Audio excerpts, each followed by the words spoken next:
मग दाखला आल्या म्हणलं उभा राहा म्हणलं.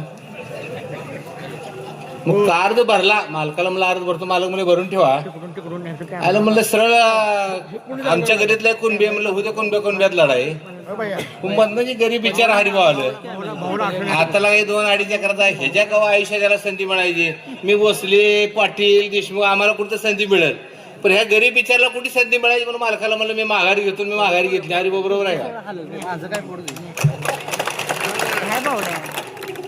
चाललंय काय हो? आमदारला हीच उभा, जिल्हा परिषदला हीच उभा, नगराध्यक्षाला हीच उभा, सोसायटीला हीच उभा. अरे काय आपल्या बाप जाती जहागीर आहे? आला काय इलेक्शन कुणाचं आहे? इलेक्शन कार्यकर्त्याचं आहे हो. माझ्यासारख्या, आमच्या बाळासाहेबासारख्या तुमच्या समोर बसलेल्या मित्रासाठी इलेक्शन असतं हो. आमदारकी तुला, सगळं तुलाच. आम्ही काय आषाढी कार्तिकीच करायचे? काय चाललंय काय आहे हे? सर्वसामान्याची लढाई आहे. मला सांगा, मालकाने उभ्या आयुष्यात मोठे मालक असतील, प्रशांत मालक असतील, आमदारकी आणि साखर कारखाना सोडून घेतलं का? पुन्हा परिवारातल्या 57 लोकांना संधी दिली कार्यकर्त्याला. अशी संधीची आहे का काय तयारी? उठायचं माझ्याच कुटुंबात, माझ्यासाठीच, हे पद्धत बरोबर नाही. आजकाल मला वाटतं रांजणीत झालं काहीतरी. विजयदादा कुठे गेले? ती जरा विजयदादाला बिहली, त्यांच्यावर जरा सॉफ्ट केली टीका, आणि माझ्यावर जरा जोरात टीका केली त्यांनी. त्यांनी ध्यानाचं झालं नाही की विजयदादा देशमुख आम्ही बसले. अरे एकदा नाही, छाताडावर 3दा छाताडावर लाद घालून तुला पाडलंय. तू असा समजू नको. आणि तुला अजून मी सांगतो बेट्या, तुझ्या बापाचा मी दोस्त आहे. तुझ्या बापाला अन्न नव्हतं ना, त्यावेळेला चंद्रभागाच्या पूल पार करत असताना पंडित बसलेल्या पायावर हात ठेवलं. साहेब, जर का मी नाही चेअरमन झालो तर मला अहमदाबादला हमालीला जायला लावला म्हणला तर तुझा बाप मला काय सस्पेंड काढतो? अरे आपण लय बहुत जाली आदमी हम, आमच्या नादाला लागणं सोपं नाही. आणि आता तर नाहीच नाही. त्याला काही येडापिडा आहेस काय तू? तुझ्याकडे काय 3 क्लास 1चा बाप आहे मी 82,000 पगार असणारा माणूस आहे. येड्याला का तुझं काय रे? कुठनं तर येतो ना का, कुणाचे 2 पैसे ह्याच्याकडे उचलतो, त्याच्यात ढकलतो, त्याचं उचलून ह्याला ढकलतो, आणि आम्हाला सांगतो तो राजकारणाचे गणित. तुझ्या बापाला राजकारण आम्ही शिकलोय, आम्हाला शिकवायच्या भानगडीत पडू नको. आणि अजून सांगतो तुम्हाला गेल्या वेळेला काशीगाव करायना आपणच लीड देऊन तुम्हाला निवडून आणलं होतं हरिभाव. आणि आता सुद्धा मीच आहे तुम्हाला निवडून आणणारा. फक्त काशीगावकरांनी लक्षात ठेवायचं, काशीगावकरांनी लक्षात ठेवायचं, आमचा वाटा मात्र आम्हाला निधीचा द्यायचा बरं का. नाहीतर गेल्या वेळेला घोळ केलाय, निवडून आमच्या जीवावर आला आणि आम्हाला काय दिलं नाही बरं का. सगळा खर्च म्या केला, चहा स्वाबाला ना वागानं तुमच्या. आता मात्र जबाबदारी आहे. मी सांगतोय मालका समक्ष, हरिभाऊ कुठे गेले?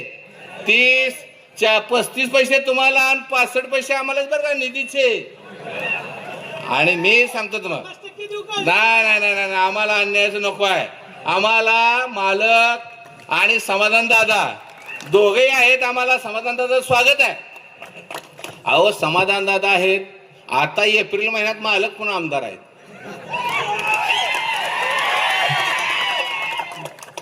खात्रीने सांगतो मी, मला मालकानं हळू येता कानात सांगितली एप्रिल मध्ये आपण आहे बरं का.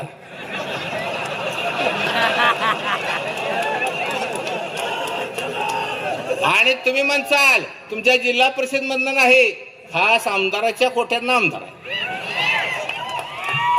आणि वर केंद्रात, राज्यात,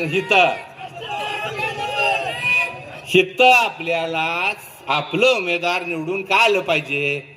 जे काय आपल्याला येतं, जे केंद्रातला नाही देईल, राज्यातला नाही देईल, आपल्या लोकाला जाण्यासाठी आपल्या माणसं तिथं पाहिजेत. मग हे सांगितलं भयानं वाढपी पाहिजेत. वाढपी जरुरीच आहे. आणि तुम्हाला आज सांगतो, गेल्या पंचवार्षिक मध्ये एक हिर 4 लाखाची आणि 5 लाखाची होती. पंढरपूर तालुक्यात गेल्या 10 वर्षात 100 हिरीपेक्षा कुणी ज्यादा हिर करत नव्हतं, 150 हिरी करत होतं, फार फार 200. 1000 विहिरी केले. किती? 1000 विहिरी वाटत झाले शेतकऱ्यांना. आणि काल ते सांगितलं 10,000 विहिरी.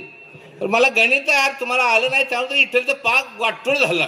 1000च्या ठिकाणी 10,000, मी म्हणतोय 1000 आहे आणि सांगते 10,000 विहिरीचं.